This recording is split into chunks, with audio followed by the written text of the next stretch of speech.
Good morning from Nigeria. It is the 11th of February 2020. I'm Kemi Olunlayo, Nigerian journalist, pharmacist, and PR specialist and activist. Today being the 11th of February 2020 brings back some sad memories for me, as it is 8 years ago I lost a very dear friend. And when I say very dear friend, we had one hell of a friendship between the year 2004 and 2012. And that was 8 years exactly. And today is 8 years that my friend passed away. Her name is Whitney Elizabeth Houston. Today marks 8 years that we lost Whitney. Her mother called her Nippy and some of her relatives. It was a nice little quiet nickname, but we all call her Whitney. I met Whitney Houston in a very unusual circumstance. And for me as a journalist, I thought I was so privileged. I had a blog, atlcelebritynews.com. It was the hottest and number one blog, featured in every media outlet in America. And I'm telling you, ATL Celebrity News was like the Insta blog of then. Okay, when I say the Insta blog, everybody wakes up, the first thing you're going to see the headlines on Insta blog. You don't even go to the newspapers. You came to me. Celebrities were arrested the night before, fighting in clubs. I had it all. And everybody liked it. And she happened to be a fan of it. She and Bobby. Whitney and Bobby were married at the time, and they had little Bobby Christina. Chrissy was a sweet girl. May her soul rest in peace. Nick Gordon was also living with Whitney because Whitney adopted him. Yes, Nick Gordon, the boy that grew up to forcefully become Bobby Christina's fiance, and even accused of killing her. He also died of a drug overdose a few months ago. When I sit out here and I look at all of them, and I just pick up the phone and I call Bobby. I call Bobby like every holiday or something now.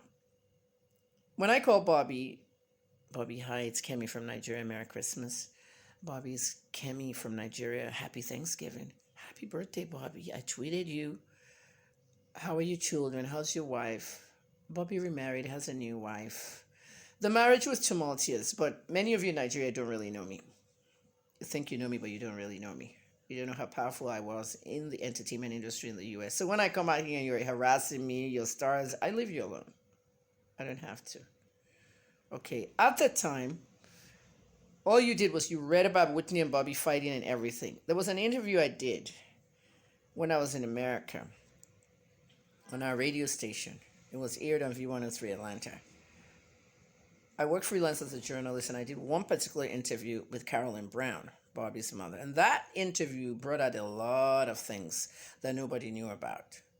My son does not smoke white powders. Whitney brought the powders in our home. My son only smokes weed.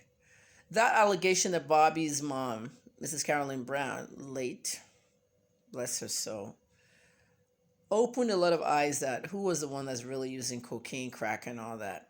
Because the world thought Bobby was the one that introduced Whitney to drugs and destroyed her life, her career, everything. And it was not so.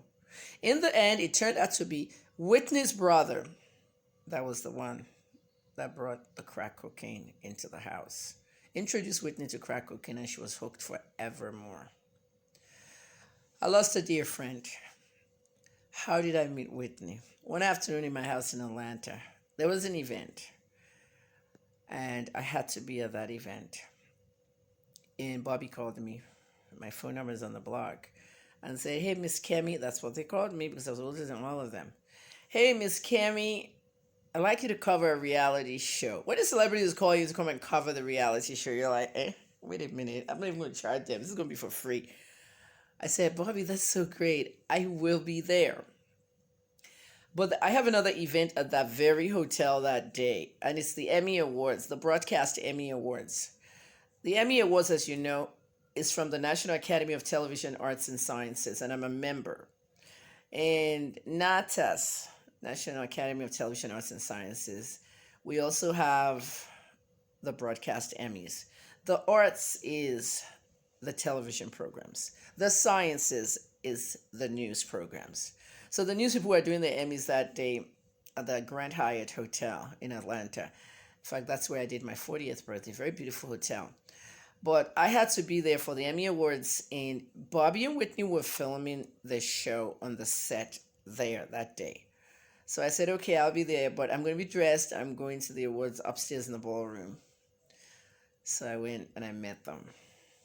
I remember taking some pictures with them. And those are the pictures I'm going to show you today. There's so many other pictures, but those ones are the ones I'm going to show you because they're very critical. When I got there, head into the award ballroom, and then I brought Whitney inside the ballroom. The whole place went crazy. Whitney was not dressed up. She was filming her thing.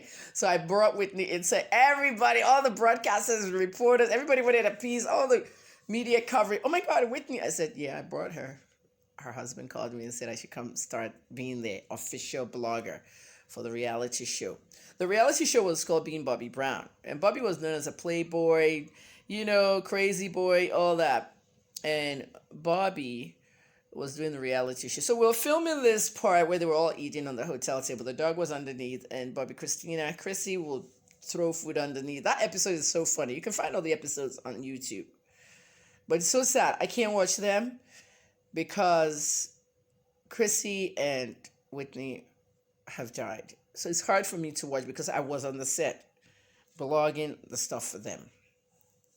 Everybody will wake up in the morning. Oh, we're going to atlcelebritynews.com. Miss Kemi's blog to see the latest scoop. My blog is not online anymore. I released the domain, but the archives are in my computers.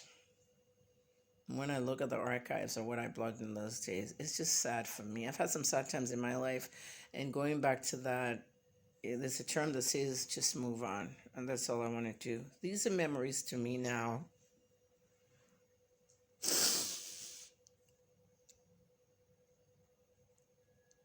I don't care how you thought about Nick Gordon, but Whitney never shared that information with the world. She adopted the little boy to be a brother to Chrissy. And I don't know how you define incest, but when you grow up in a family like that, money, fame, and the children were seeing their parents using drugs, the kids will start doing drugs too. And Nick started falling for Chrissy, and then they were dating, and people were crying like it shouldn't be happening, it's incest. And Chrissy looked at everybody and said, no, I'm in love with him. And Nick goes like, no, we are not blood. And it's true, they're not blood, but they grew up together. They were siblings. They were adopted and being in the same household. So I don't know what I could describe that. I don't know. It was difficult for everybody. All this stuff was revealed after Whitney had died. So it was very hard. And then the whole thing about Chrissy found in the bathtub, dying the same way as her mother. They found drugs in her system, and they said she was on drugs with Nick, and Nick just pushed her down the bathtub and drowned her, allegedly, because Whitney's family did sue in civil court, and they won it. And now, when I heard that Nick himself died a few months ago, it was, for me, it was sad. For some people, they're like, oh yeah, the idiot is dead now. It was sad because I saw a family just crumble and ended. So when I tell you that I call Bobby and say, hello, Bobby, happy Christmas, happy birthday, happy Thanksgiving, I remember Bobby because he's had a lot of sad times. Losing your daughter, losing your adopted son, and losing your wife is not easy. Drugs can do a lot of bad things to you. Towards the end of her life, by the time I left Atlanta, moved away, went back to Nigeria, went to Canada. While I was in Canada, Whitney called me one night. She had just released an album. You know that last album she released? There's one track in there she spoke about me. And in that track, she said, and when I'm gone, remember me. She was referring to me. I know some of these things are hard for you because you guys in Nigeria don't believe in me. You come back years later and say, oh, Kemi was right. So I don't bother to tell you many things anymore. Whitney called me, and I have the phone call. I have many phone calls that I recorded, and I don't air them. until it's time. In that phone call, Whitney said to me that she was very sad that her album was not getting all the publicity. I remember telling Whitney in 2011 that she should open Twitter. She didn't want to open Twitter. She was worn out. She was depressed. Twitter was 5 years old, and just get on Twitter. Whitney, you'll be verified on the spot. Everybody will follow you. Instagram was 1 year old, not even 1 year old when I called her. Instagram started October 2010, and this phone call was in March 2011.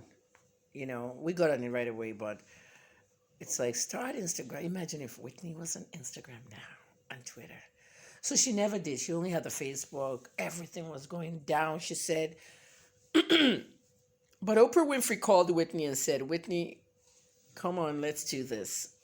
And Oprah did a beautiful show honoring Whitney, the whole show. And I thought that was really great of Oprah. And then after that show, she said she's happy, but it's not the same. People didn't look at her anymore. They discounted her. The drug use was too much. And on the day of the Clive Davis, the guy that discovered her, Mr. Clive Davis is elderly now, 85.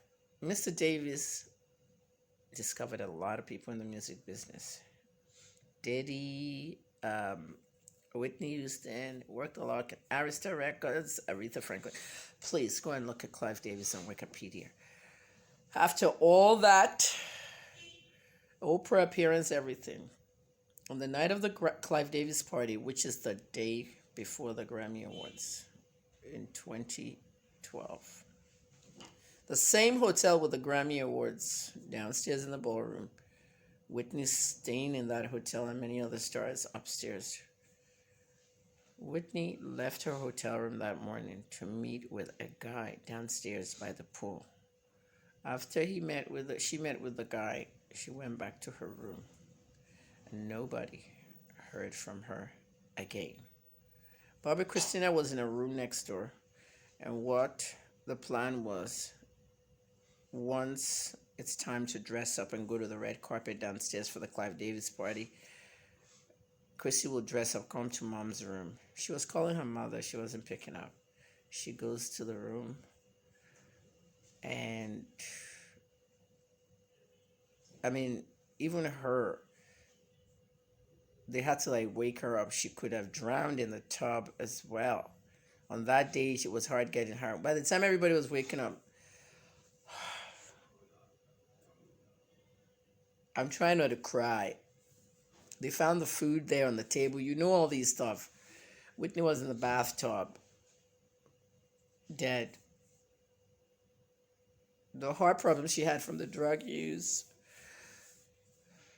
The cocaine found in her system turned out to be the cocaine she bought from the guy who came to the pool.